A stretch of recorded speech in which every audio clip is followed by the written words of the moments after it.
systems. Now, a system is really a very simple construct. It's all in the background material. It is a very simple construct because it is a means of classifying the components of the system so that you can talk about it, so that you can do analysis and arrive at findings which you run with the office of the minister, who then announces something extremely important. So it is not a major challenge, it's a classification issue. And a system is made up of actors. And the actors that we normally think about were listed by Indra: government, education, especially higher education, health and research institutions, business, enterprise, foreign institutions, and you can add others, private nonprofits, NGOs, trade associations, and we've got just about every element of the innovation system sitting in this room. The actors engage in activities, and I put R&D in bold, research and development, because a lot of people think research and development is innovation. It is only a small part, and the doing of R&D is not necessarily innovation. So I will get to that in a moment, but if somebody says we're spending X billion dollars on research and development, and we're the most innovative firm, government department, or what have you, in the country, they are. So we're also beginning to build a critical assessment of the terms, activity, linkages, and I would like you to think about linkages, because if we're going to talk about systems, it is the linkage that makes a system work. Without linkages, the system does not work. And were we economists, we would make some profound observation about system failure, instead of our usual comment about market failure. Systems can fail too. Linkages matter. And there are some examples of linkages. Linkages tie actors together. So cultural change is an issue. Culture matters. I can't stress that too strong. Summarizing then innovation systems, which I can apply at a local level, in which case people talk about clusters. I can take it across the globe in a value chain, in which case they call it the value chain. This is Professor Petro value. I can apply it in a region, regional innovation systems, a country, national innovation systems. You'll find big literature on that. And in the world of the Caribbean, you are experimenting with trade regions and cooperation, and at what level you put in place councils to advise and direct in the area of. So, the level is arbitrary, and that's why I'm saying the concept of innovation system is relatively easy to understand, virtually impossible to apply, and then to work with, but we'll get there. So the summary then is that the activity of innovation is dynamic. That means it changes rapidly, and it doesn't just change in one time scale. That's a point I would like you to hear. There are several time scales in an innovation system. If you're going to reform higher education, it takes decades. If you are going to launch a new app and make a lot of money by selling it on a platform like Apple provides for you, it can happen very quickly.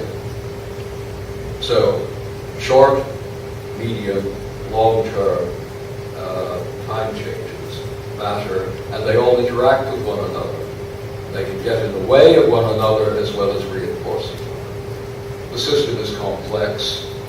You can go to complexity theory, or we can just say, we don't understand it either. It is nonlinear.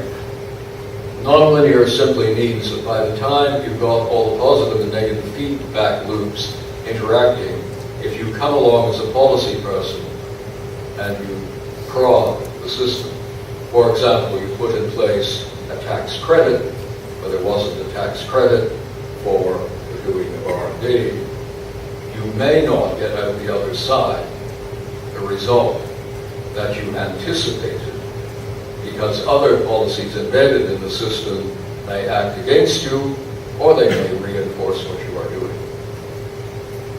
Make two interventions, and they could easily cancel one another out or give you a negative result.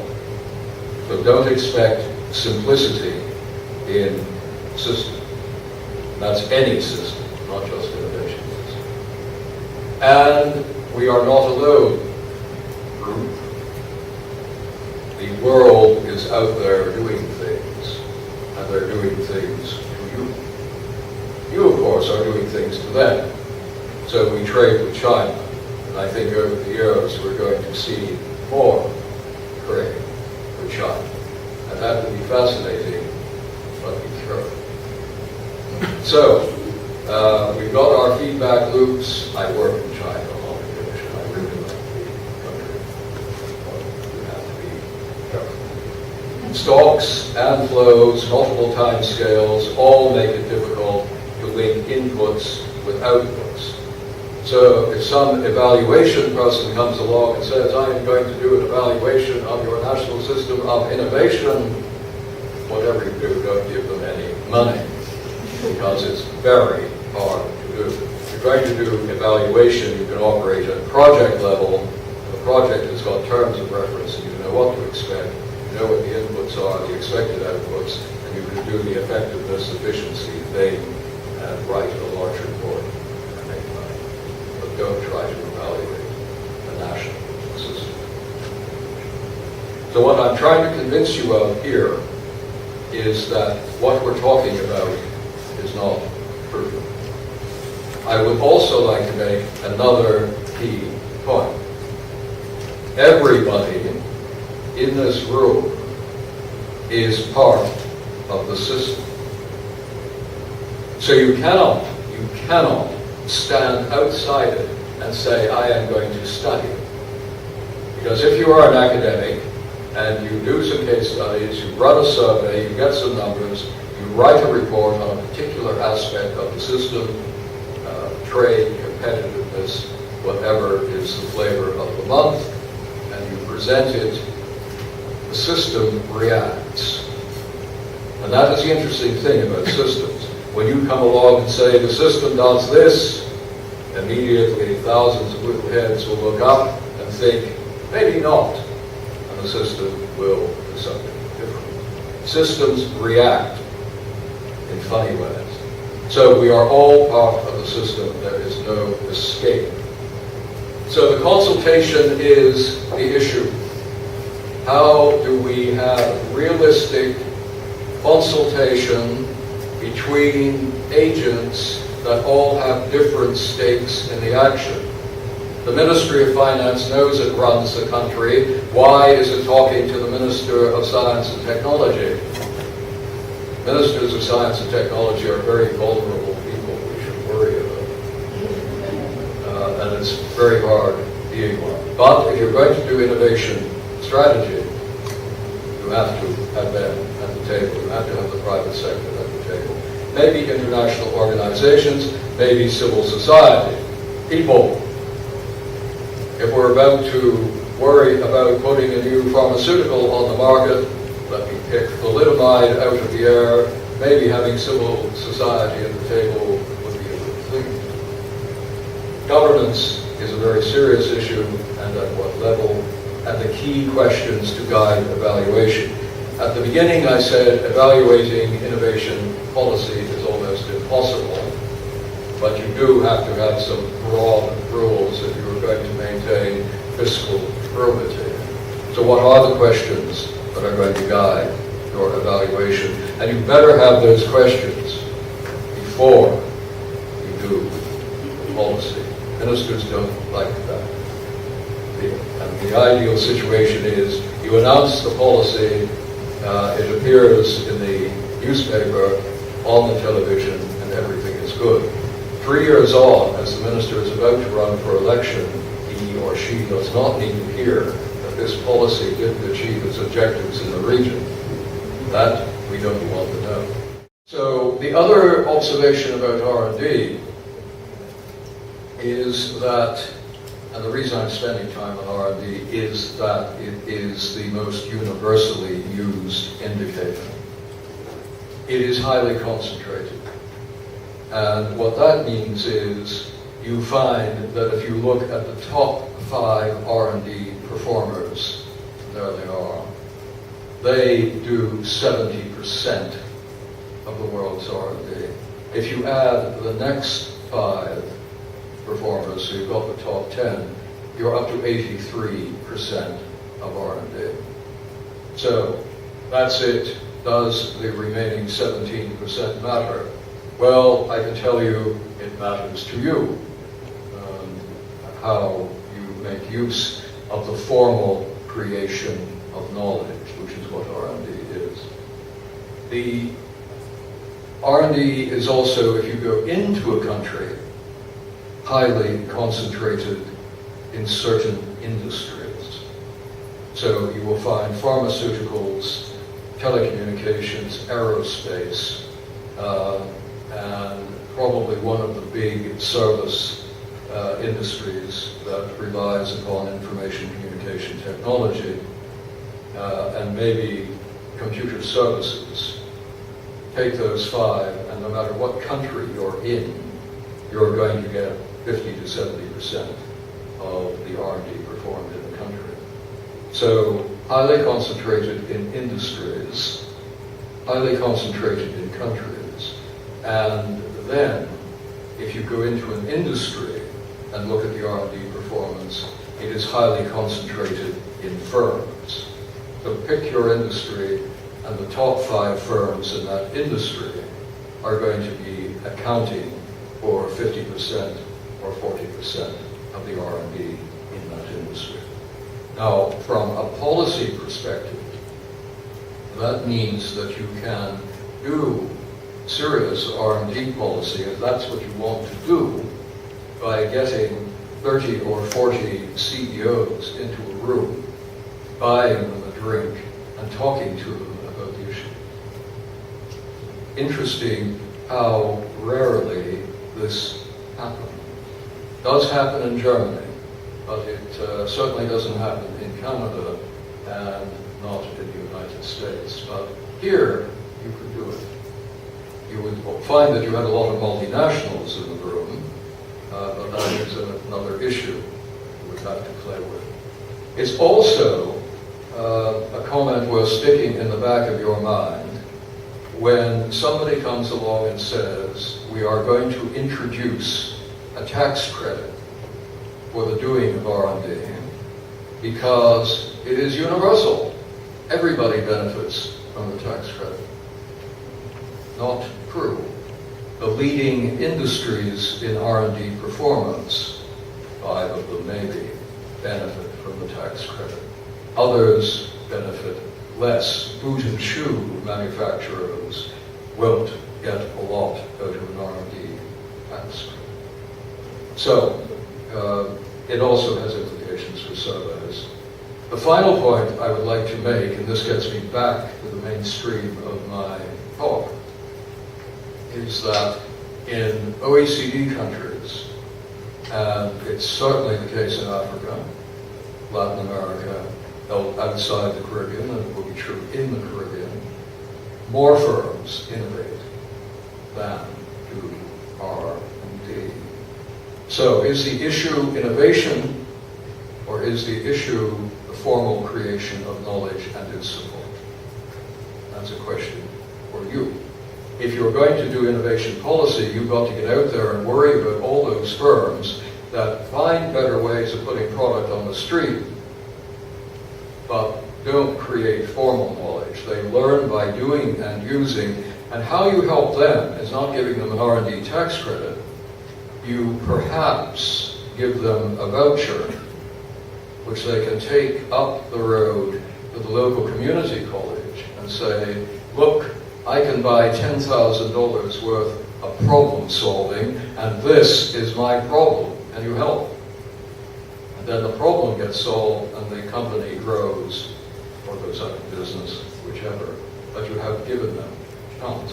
And that is a case of having nothing to do with R&D, it has to do with problem solving. Or you can help them hire an engineer for a year who might also help them solve problems and change the way in which they think. These are issues for you. Yes, question?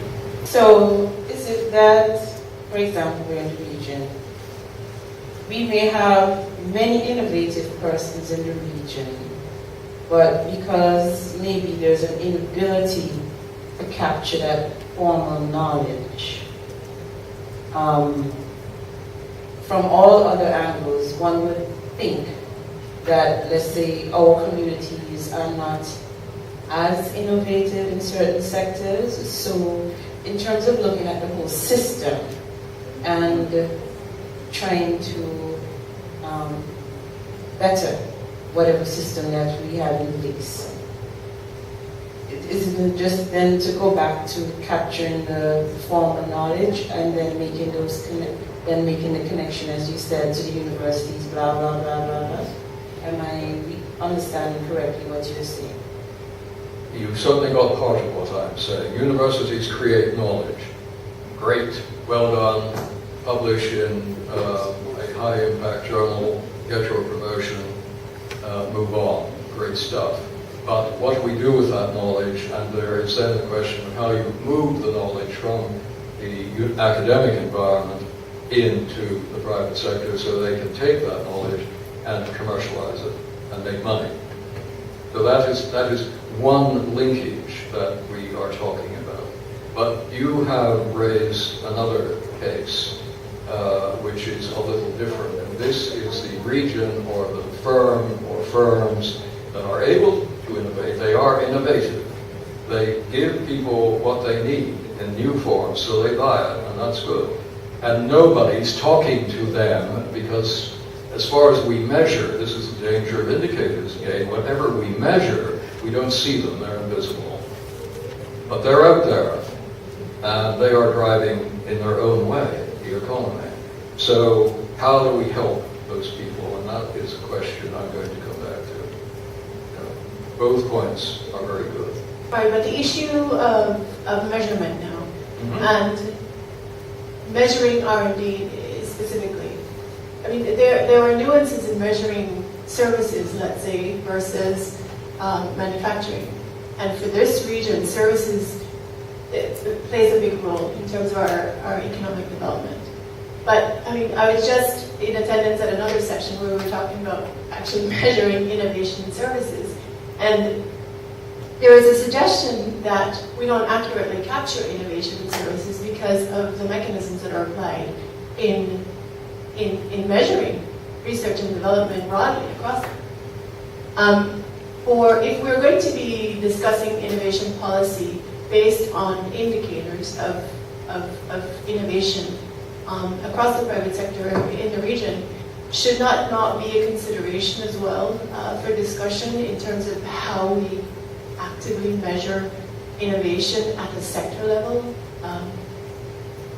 versus in terms of services versus manufacturing versus what pharmaceuticals, whatever else is out there, and what currently drives the R&D measurements. It's very important to us, and I'm just wondering if we're going to be using this, as a platform for policy. Should we not also have a very involved discussion about what the indicators are? Thank you. That is a good point. And you take us back to the debate about can we use the same guidelines for measuring innovation in the service sector as in manufacturing, as in agriculture? And that is a good point, and how we measure R&D also in these various sectors. And that has been debated quite a lot. One can argue, if we're talking about innovation, that a service firm knows when it's put a new product on the street. If you are selling insurance and you bundle two things together which you hadn't bundled together before, and you put it out there and people buy it, that is an innovation. And they can respond to the Community Innovation Survey. And I think we can measure innovation in the service sector. And we'll come back to that very thing in the next lecture. So I'm glad you put that question on the table. Measuring R&D is another issue, because in manufacturing you tend to have, in the larger firms, an R&D group or unit which is separate. In a services firm, they tend to be smaller than manufacturing firms, and they may have a couple of people who create formal knowledge by playing with the products, but they wouldn't call themselves the R&D unit. So when the survey comes around, no, we don't do R&D. So that's a good point, and gets me back to the danger of indicator. Yes, Adira. Hello. Yeah, just to continue with the same conversation that we're having, we measure, we tend to kind of say, okay, how much we spend on R&D, how much IPs we have, patents we have registered, all these are indicators of how innovative our society is. And to me, what you just said, in terms of these two things are too different, is really very, very revealing. And if I heard nothing else from you for the rest of the morning, I'm good. Got my money's worth. But I apply that in my mind now to the region. And really, our innovativeness is so under-registered. Because if I use, for example, music in the region, and what we have done with music, there's no money spent on R&D in it, but we have innovated in music within the industry itself. If you take, for example, soca and move to soca chutney and all of these things, that's innovation taking place, but there is no mechanism that we have to record it. One example. A second example uses pepper sauce, where again, we have done so much within the industry. Very small individuals in their homes, in their kitchens, have created and have innovated on recipes that are just kind of inherited. R&D has come in after the fact to support that with respect to helping them, what do you do to lengthen the shelf life, etc. So to me, there is a role for R&D to support innovation and innovativeness, where just the doing and the changing, where it stops. And some of that is happening, but it is, how then, my bottom line is, how do we really measure this informal innovation that is taking place so that we can really better represent our creativity? Thank you. You've raised the issue of the creative arts, and that is particularly important in the Caribbean because you do all sorts of interesting things. And it is an issue where you can, in principle, measure innovation. Because if you are a group of musicians, again, you know you just launched a new CD, a new product, it's out there, and it's either making money or not. All you have to do to be an innovator, by the way, according to Oslo, is get the thing to market. We don't ask whether it is good or bad, whether it makes money or does not, just that you get it to market. So that can be measured. The place of R&D is another issue, and I think we should be careful about talking about the formal creation of knowledge, which is what R&D is, which can be transmitted from universities to businesses or not, and what goes on in these small organizations that produce new or significantly improved products. The innovation you can measure there probably is no R&D at all there. And that's fine, so long as the policy is about innovation, because it's innovation which is making us the money. How do you measure it? You can do it through surveys or through case studies. With the creative sector, I would do it through case studies, build a number of case studies. You're actually taking my second lecture away, but that's okay. You build that up, and then eventually you find the people who produce this, which is CARICOM Selected Economic Indicators, going up to 2008, a statistical profile of CARICOM single market and economy, and get them to do some measurement. I've done the concentration. I've made the key point, which Indira developed, that more firms innovate than do R&D, and that's universal. Everywhere in the world, that is true. And that is because firms have to solve problems in order to survive. They've got to put something new out there so people will buy it, so they make money, and that goes right down to the people in African countries who run up to your car when you're stopped at a stop sign or a light and try to sell you something. They've got to make it a little different each time, and they do it. Government performs R&D, and they do a lot of mission R&D. So if you're doing environment, you need to know about environmental research, so you do it yourself. They support programs for R&D. They do procurement. They promote competitions. High-tech strategy in Germany is an example.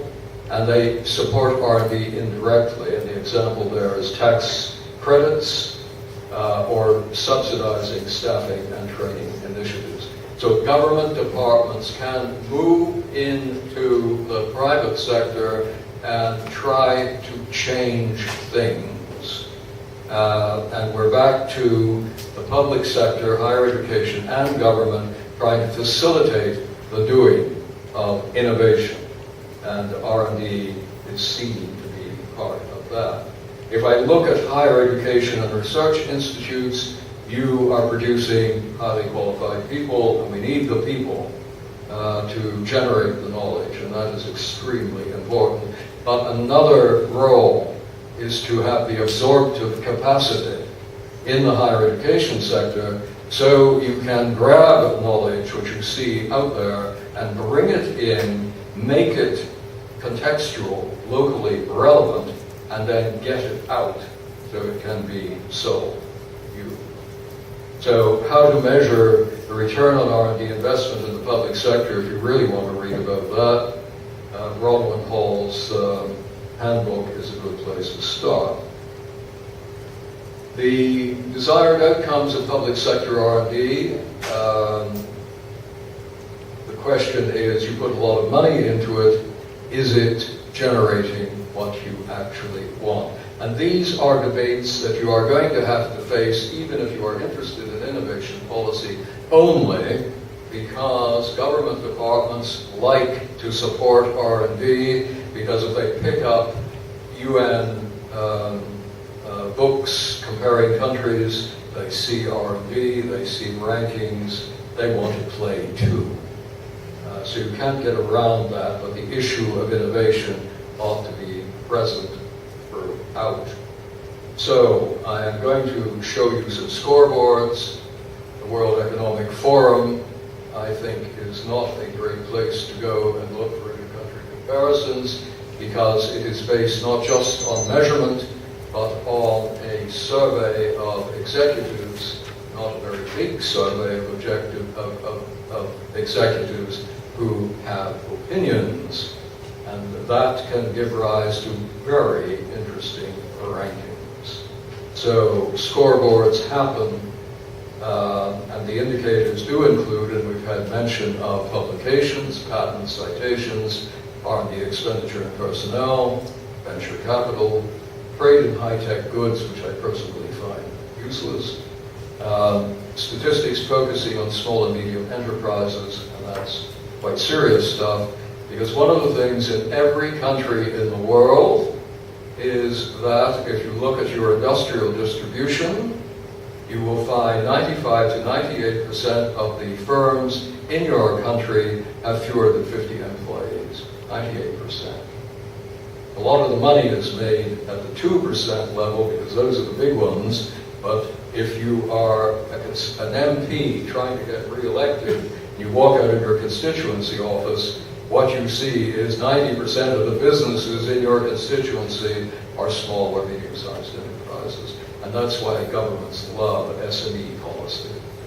So what we're going to do now is take some of the knowledge that we gained in the previous session, and I'm going to try to apply it. So I look at all these things, and I see that all Charles's delightful small countries have a significant per GDP ratio, which means that they are dominated by industry, exception Hong Kong, and look at the Netherlands and Norway. And what's different about Hong Kong, does a lot of entrepot trade, they move things around. Similarly with the Netherlands, there are also some resources in the Netherlands. Think of the Dutch disease to an economist. We all try to avoid having the Dutch disease. Norway also has a lot of natural resources, so they function a little differently. All the others are dominated by the business sector. And look at the gross domestic product for a moment.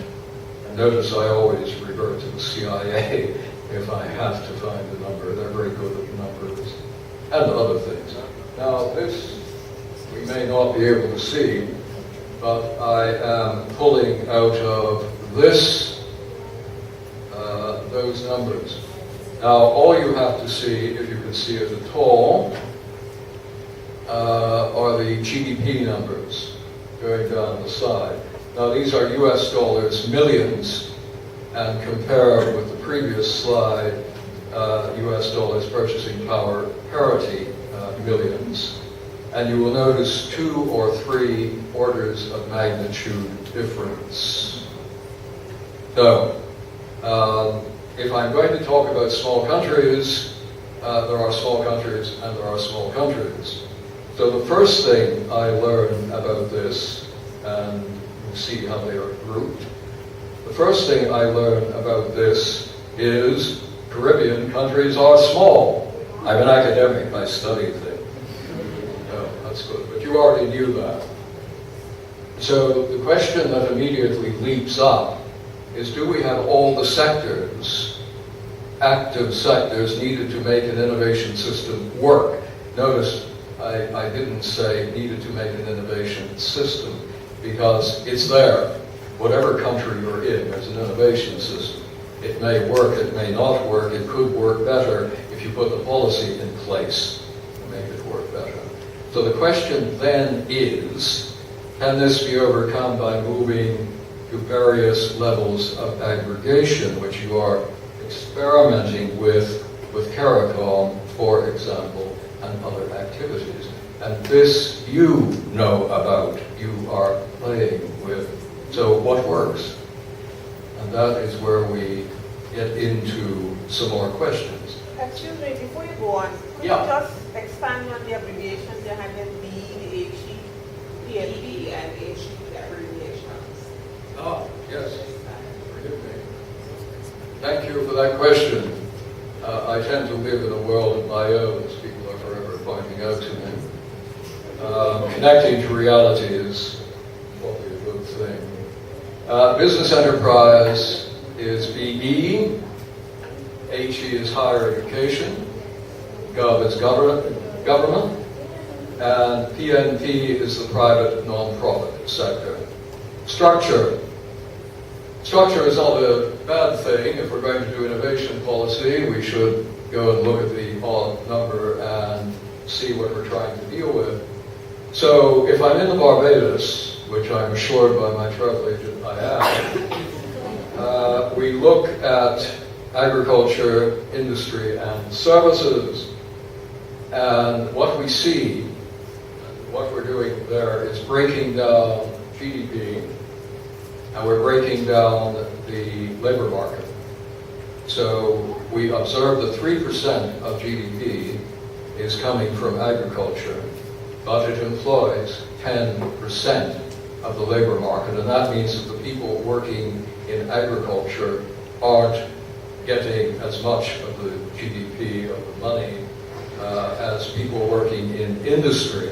Here, industry is manufacturing, construction, and utilities, aggregation of those, not just manufacturing. And services is the whole service sector.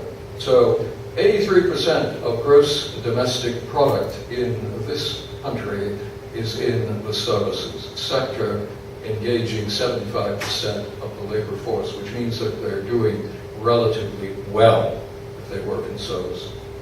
Now, another point about economies. The industrialized economies around the world, I can walk into any of them and do, and point out, in fact, I quite enjoy doing this in resource-intensive economies, or the province of Alberta, Canada. I stumble into the lecture hall and I say, what's the leading industry in wherever I am? And in Alberta they will say, well, oil, gas. No, it's the financial sector. And if you don't have a big financial sector, you can't do business, you can't do deals, you can't move money around. I'm not talking about laundering here, I'm just talking about doing business. Laundering we do separate financial institutions. Well, not always, but you know more about that than I do, perhaps. So the services sector is important. The financial industry is of vital importance because that's what makes things go. But in addition, in 83% of your gross domestic product in Barbados, you have got tourism and you've got the moving of things around, transportation, logistics, shipping. Therefore, you need roads and ports to support the infrastructure argument. So knowing the economic structure of the country you're about to do policy in matters, because if you sort out agriculture and everybody is producing more coconuts to sell to my learned friend, then great, but it's not going to do much for the gross domestic product until you hear what he paid for the coconut. But I'm not going to give that away. So, in the case of Barbados, you focus on the service sector, but you don't neglect industry. We move to Jamaica, and we have people from Jamaica in the room, a bit more agriculture. The industry is stronger, and services a little less. So different game in Jamaica. And that really depends on what's going on in the industry, the activities.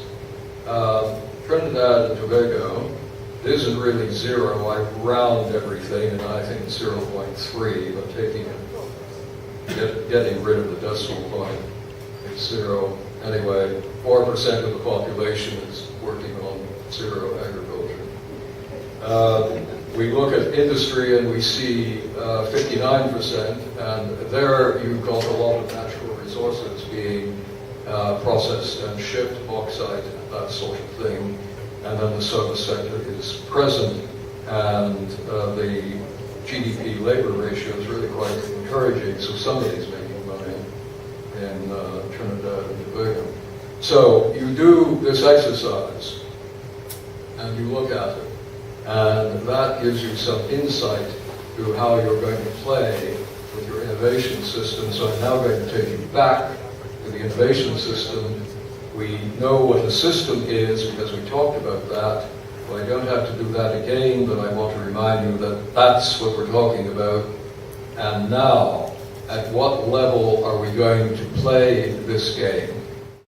If I could just intervene, I think the point that that is being made here is that when we are approaching, building our innovation system, we need to understand what the structure of our economies are.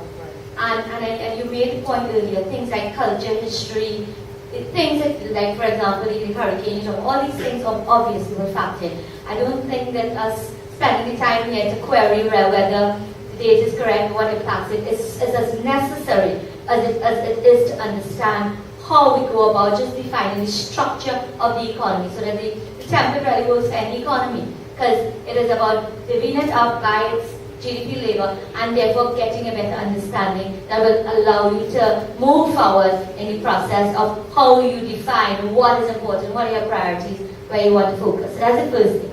The second thing, in response to Nira, I heard from Fred very clearly that what we do is we define the criteria. We set them up, we decide at the very beginning of the process what is important to us. And I think too often we don't do that, or the way it is done is either driven from the minister who says, say, okay, this is what I want, and public servants just kind of follow through on it. So he says, I want an innovation system. So they just know they have to give the minister an innovation system. But to use the example with respect to cement, and if we take Trinidad and Tobago, to me, it would be government from a policy perspective would need to make a decision. Is protecting the cement industry important enough? Whether it is driven by politics, interest group protection, or whatever, you simply have to make those kinds of decisions in terms of defining what it is. And to me, that really underscores the importance of bringing all the various stakeholders to the table in determining what those criteria are, so that it isn't really purely political or purely private sector or purely academia simply deciding, we just want to run whatever fancy programs you want. So that to me, it already underscores how important it is from the beginning to set up what are the criteria that you want, which will then inform the measurement of it at end. And the issue that you were raising with respect to regional competitiveness, when we talk about the Caribbean, remember we're all sovereign nations, first and foremost. We've been trying to get the regional CARICOM CSME thing going forever, and it's simply a work in progress, not really happening as fast as we would want it. And I'm, being trying to be very politically correct in, not wanting to raise any hornet's nest. But so that going at the regional level is something we certainly would want to go, and we can't be starting there. Where we starting is at the country level. So let us look at our respective countries and if we can get it right there to begin with, maybe we will have a basis on which to say, okay, how do we then pull it at the regional level? Thank you, Indira. Before the wolves are unleashed, let me thank you for doing the summary of my talk.